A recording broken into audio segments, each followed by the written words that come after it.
Hello, welcome to week 2 of the fantastic new video diary featuring me and the cat.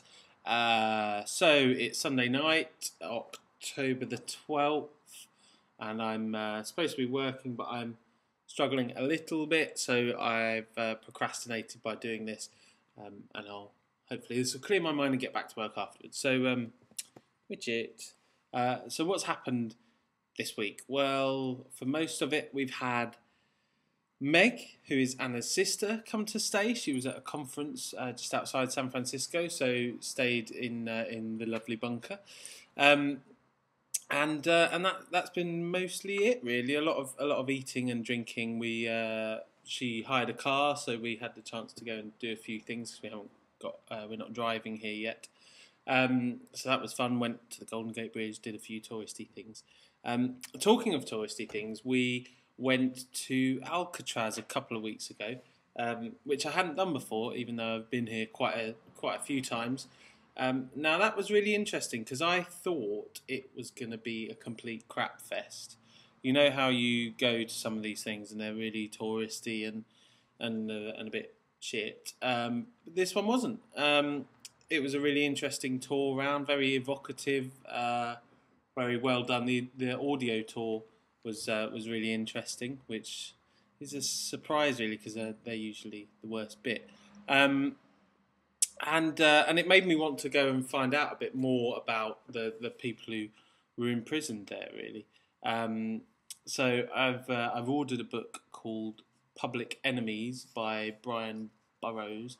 And that's a kind of history of all that stuff that happened in the 1930s, the big crime wave in America, and lots of those guys were the ones who were long-term prisoners in Alcatraz.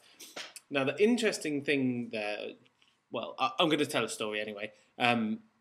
We were in Chicago a few months back, and we're going to a blues club with some friends, Chicago Blues, you do that kind of thing, and we jumped in a cab, and the cab driver said, "Where do you want to go?" Here we go. And then he said, "Well, guess what, guys? You've met the singing taxi driver."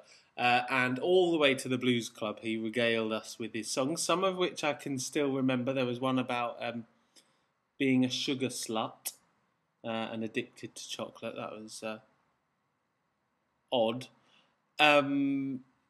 Anyway, we got to the venue, the blues club, and after this kind of long and it was slightly creepy, I have to say, journey with the singing taxi driver, he said, "Okay, guys, I can drop you here. That's great.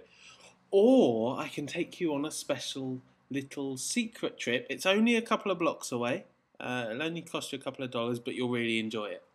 And that was the point that I thought we were definitely going to die. I'd already constructed this idea that he was maybe a serial killer and would execute us at some point.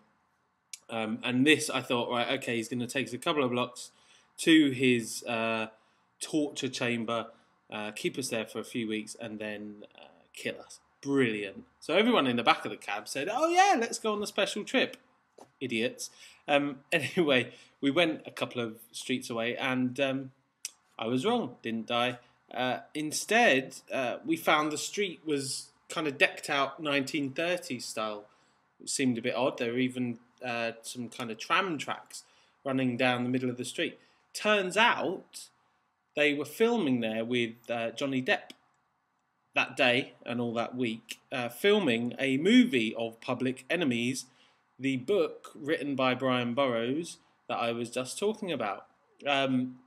And so the whole place had been filming I think the death of John Dillinger, the robber, who was found by the FBI and shot as he came out of a cinema on that street, and everything was decked out as if he was about. I suppose probably Johnny Depp is playing John Dillinger, and he had walked out of that cinema and been fake shot earlier that day. So yeah, that was a fairly pointless, but I thought a little interesting story for you.